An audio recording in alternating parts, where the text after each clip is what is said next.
Hi guys, it's Dave from Boombox here in Barton. On today's show, today we're talking about using the mixer 101.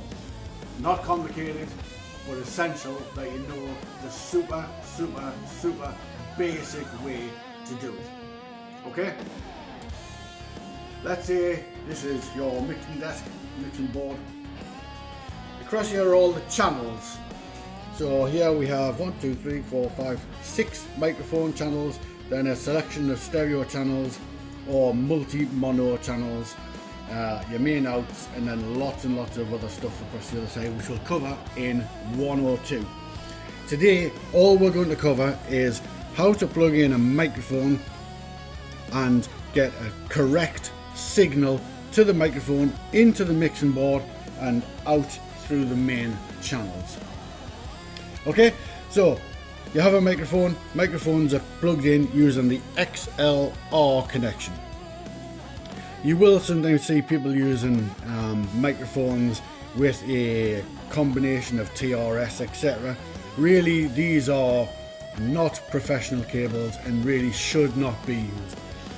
If that's all you have, then of course use it, but you should be aiming to go for XLR to XLR cable. Plug your microphone in here.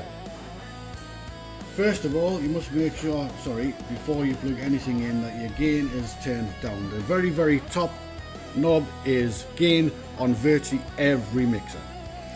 So that's down, the fader for this channel is down, and the masters are down. Plug in your microphone, and you would then go into the standard setting up technique, which might be mic check 1 2 1 2 1 2. You then use the gain 1 2 1 2 1 2, and down on this desk there is a clip light right away at the very bottom. This will tell you when your input signal is too hot. So you go 1 2 1 2 1 2 1 2 till the clip light starts to flash. You then back it off 2 notches, 1 2 1 2, and there's nothing on the clip light. That is what we call a sensible, usable gain structure for this particular microphone. It's not going to be for every microphone, and it's not going to be for every situation, but this is super basic. In to there, no flashing light here, done. Across the top here, there is on this one a compressor, which we'll cover in Mixer 102, but simple in Mixer 101 you have high, mids, lows, this is essentially the basic equalizer for this channel only. This is not to be used for adjusting the output sound of the entire desk. That's done somewhere else. This works on just this channel only. Across here we have some routing, so you have some auxes and the internal effects engine. We'll cover that in 102. And right at the bottom there is a pan for microphones that always stays in the middle. Right at the bottom here, this is the fader for this channel only. You use this to mix the volume or the output volume across the board to make sure that the mix is correct. So if you have 4 or 5 or 6 channels, you would be hoping to have a performance level to have your fader at 0.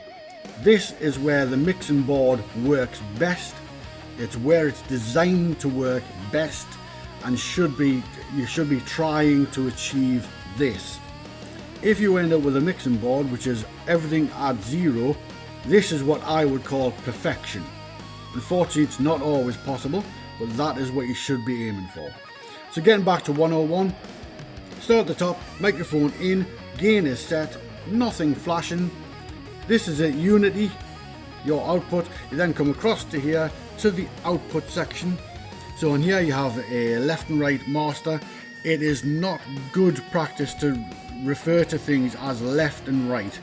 They may be listed, on this one isn't actually, so it's just called main mix, but on some desks it may have left and right. It is not good practice to talk about left and right. Here up to unity, this is what we call performance level.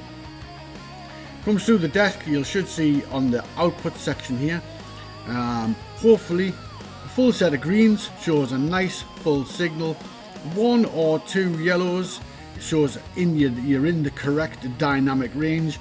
3, 4 yellows, you're getting right towards the very top of dynamic range and should be avoided. And the very last one is clip. This should be absolutely avoided at all costs. So I hope that is a good little video 101 of how to get a basic microphone in and out of the board. Obviously we will cover far more in depth in Mixer 102.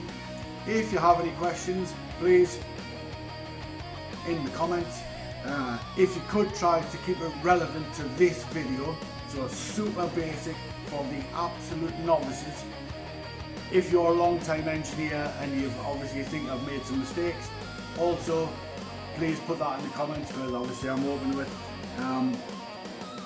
There you go guys, I hope that helps somebody get in and out of a super basic board, and we'll see you in the next one. Dave, out.